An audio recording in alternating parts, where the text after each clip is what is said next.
എന്താ മോളെ ഇത് നേരത്തെ പറയാതെ ഇരുന്നത്? ഇപ്പൊ സൂക്ഷിക്കേണ്ട സമയമാണ്. അധികം ഭാരമുള്ള പണികൾ ഒന്നും ചെയ്യാൻ പാടില്ല. അങ്ങനെയുള്ളപ്പോൾ മോൾ എങ്ങനെ ദേവനെ നോക്കും? ചക്കിക്ക് വിശേഷമുണ്ടെന്ന് ദേവൻ വിളിച്ചു പറഞ്ഞപ്പോൾ തൊട്ട് തുടങ്ങിയതാണ് ഗായത്രിയുടെ ടെൻഷൻ. എൻ്റെ അമ്മേ, എനിക്കിതൊക്കെ അറിയാവുന്ന കാര്യങ്ങളല്ലേ. അമ്മ വെറുതെ ഇനി അതോർത്ത് ടെൻഷൻ അടിക്കണ്ട. എനിക്ക് ഒരു കുഴപ്പമില്ല. നിനക്ക് അങ്ങനെയൊക്കെ പറയാം, പക്ഷേ എനിക്കിവിടെ ഇരിപ്പുറയ്ക്കണ്ടേ? ഞങ്ങൾ അവിടെ നിന്ന് പോരാൻ നേരമെങ്കിലും മോൾക്കിത് പറഞ്ഞുകൂടായിരുന്നോ? എങ്കിൽ ഞാൻ അവിടെ നിന്നേനെ. അതറിയാവുന്നത് കൊണ്ടല്ലേ ഞാൻ പറയാതെ ഇരുന്നത്. അമ്മ എവിടെ നിന്നാൽ അവിടെ അച്ഛനും ദേവമോളും തനിച്ചാവും. അമ്മയില്ലാതെ അച്ഛൻ അവിടെ തനിച്ച് നിൽക്കില്ലെന്ന് എനിക്കറിയില്ലേ. അതുകൊണ്ടല്ലേ ഞാൻ പറയാതെ ഇരുന്നേ. എന്നാലും ഇപ്പോൾ മോൾക്കൊരാളുടെ ശ്രദ്ധ വേണ്ടത് അത്യാവശ്യമാണ്. ഇങ്ങനെയുള്ളപ്പോൾ അവിടെ ഒറ്റയ്ക്ക് ദേവൻ അങ്ങനെ കിടക്കുന്നത് കൊണ്ടാണ്. ഇല്ലെങ്കിൽ നിന്നെ അവൻ ഒന്നും ചെയ്യാൻ സമ്മതിക്കില്ല. അതെനിക്ക് അറിഞ്ഞൂടെ അമ്മേ. പിന്നെ ഞാൻ ഇവിടെ പണിയൊന്നും എടുക്കുന്നില്ലമ്മേ. ഇതറിഞ്ഞപ്പോൾ തന്നെ ദേവേട്ടൻ അനിയേട്ടനെ വിളിച്ചു പറഞ്ഞു. അപ്പോൾ തന്നെ അനിയേട്ടൻ കൂടും കുടുക്കയും എടുത്ത് ഇങ്ങോട്ട് പോന്നു. ഒപ്പം അനിയേട്ടന്റെ അമ്മയും ഉണ്ട്.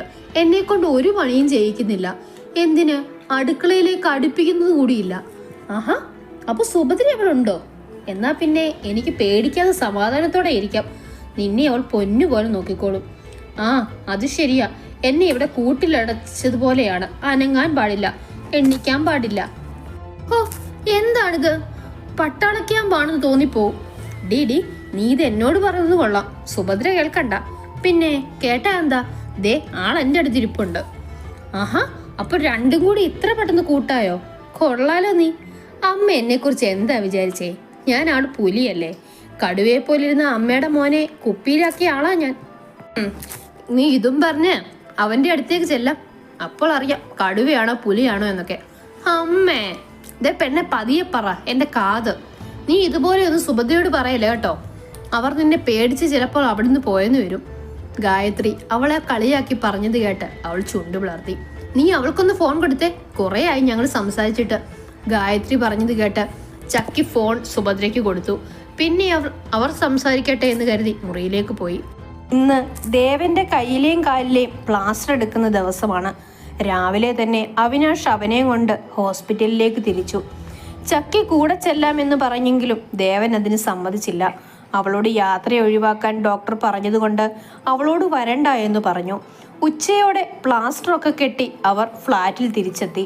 പ്ലാസ്റ്റർ എടുത്തെങ്കിലും അവന് നടക്കാൻ കുറച്ച് ബുദ്ധിമുട്ടുണ്ട്, ചെറിയ വേദനയും.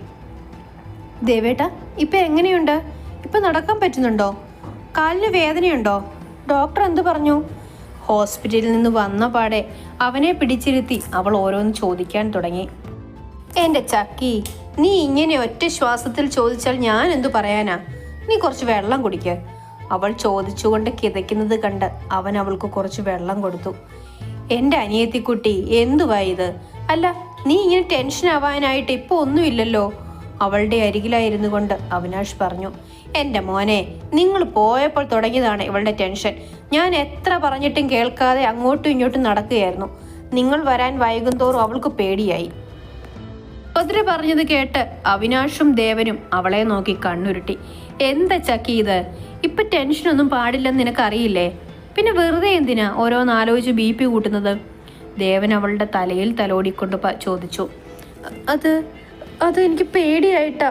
അന്ന് ഇതുപോലെ കുറെ വിളിച്ചിട്ടും ദേവേട്ടനെ കിട്ടാതായപ്പോൾ ഞാൻ പേടിച്ചു. പിന്നെ ഞാൻ ദേവേട്ടനെ കണ്ടത് ഹോസ്പിറ്റലിലാണ്. അന്ന് ദേവേട്ടൻ പോയിട്ട് വരാൻ വൈകിയപ്പോൾ എനിക്ക് ആകെ പേടി തോന്നി. അതാ ഞാൻ. അവൾ അവനെ നോക്കി കണ്ണു നിറച്ചുകൊണ്ട് പറഞ്ഞു. അയ്യേ, നീ കരയാ? അയ്യേ, കഷ്ടം കഷ്ടം. വലിയ വീരശൂര പരാക്രമിയാണെന്നൊക്കെ പറഞ്ഞിട്ട് ഇത്രയുള്ളോ ഞങ്ങളുടെ പുലിക്കുട്ടി? അവിനാഷ് അവളെ നോക്കി കളിയാക്കിക്കൊണ്ട് പറഞ്ഞു. അത് കേട്ട് അവൾ അവനെ നോക്കി കണ്ണുരുട്ടി. ഡാ, മതി മതി, ഇനി എൻ്റെ ചക്കിയെ കളിയാക്കാൻ നിൽക്കണ്ട. പാവം, അവൾക്ക് എന്നുള്ള സ്നേഹം കൊണ്ടല്ലേ, അത് ഞാൻ അങ്ങ് സഹിച്ചു. ദേവൻ അവളെ ചേർത്ത് പിടിച്ച് അവിനാഷിനെ നോക്കി പറഞ്ഞു. ഓഹോ, ഇപ്പൊ കെട്ടിയോനും കെട്ടിയോളും ഒറ്റക്കെട്ട്, ഞാൻ പുറത്തും. കൊള്ളാലോ. അവൻ അതും പറഞ്ഞ് തിരിഞ്ഞിരുന്നു. ചക്കി, നിന്റെ പുന്നാര ചേട്ടൻ പിണങ്ങി. ദേവേട്ടാ, വേണ്ട, വെറുതെ അനിയേട്ടനെ കളിയാക്കാൻ നിൽക്കണ്ട. എനിക്ക് നിങ്ങളെ രണ്ടുപേരെയും വേണം. അവൾ അതും പറഞ്ഞ് രണ്ടുപേരെയും ചേർത്ത് പിടിച്ചു. അത് കണ്ട് സുഭദ്രയുടെ കണ്ണ് നിറഞ്ഞു. അയ്യേ, എൻ്റെ സുഭദ്രാമ്മ കരയാ? സുഭദ്ര കണ്ണു തുടയ്ക്കുന്നത് കണ്ട് ചക്കി എഴുന്നേറ്റ് അവരുടെ അടുത്തേക്ക് ചെന്നു. എന്തു പറ്റി? എന്തിനാ എൻ്റെ അമ്മക്കുട്ടി കരഞ്ഞത്? എനിക്ക് അവരെ മാത്രം മതിയെന്ന് പറഞ്ഞത് കൊണ്ടാണോ? എങ്കിലേ എനിക്ക് എൻ്റെ സുഭദ്രാമ്മയും വേണം. ഒന്നിനു പകരം എനിക്കിപ്പോൾ 4 അമ്മമാരുണ്ട്. എൻ്റെ സ്വന്തം അമ്മ, രാധിക അമ്മ, പിന്നെ ദേവേട്ടൻ്റെ അമ്മ, ഇപ്പം സുഭദ്രാമ്മയും. ആർക്ക് കിട്ടും ഇത്രയും അമ്മമാരെ? ചക്കി അവരെ ചേർത്ത് പിടിച്ചുകൊണ്ട് പറഞ്ഞു. ഞാൻ സന്തോഷം കൊണ്ട് കരഞ്ഞതാ മോളെ. ഒരു പെൺകുഞ്ഞിനെ ഞാൻ ഒരുപാട് ആഗ്രഹിച്ചിരുന്നു.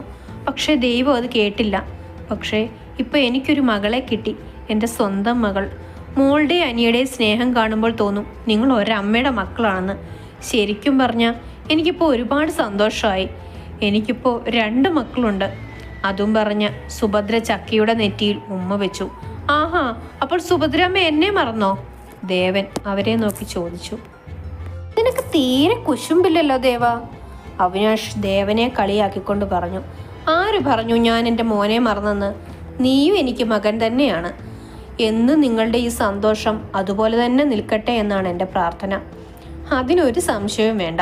ഞങ്ങളുടെ സ്നേഹത്തിന് ഒരു കാലത്ത് ഒരു കുറവും ഉണ്ടാവില്ല, അല്ലേ? ചക്കി ദേവനെയും അവിനാഷിനെയും നോക്കി ചോദിച്ചു. അവർ അതേ എന്ന് തലയാട്ടി. പക്ഷേ അവരുടെ സന്തോഷം ഇല്ലാതാവുന്ന നാളുകളാണ് ഇനി വരാൻ പോകുന്നതെന്ന് അവർ അറിഞ്ഞില്ല.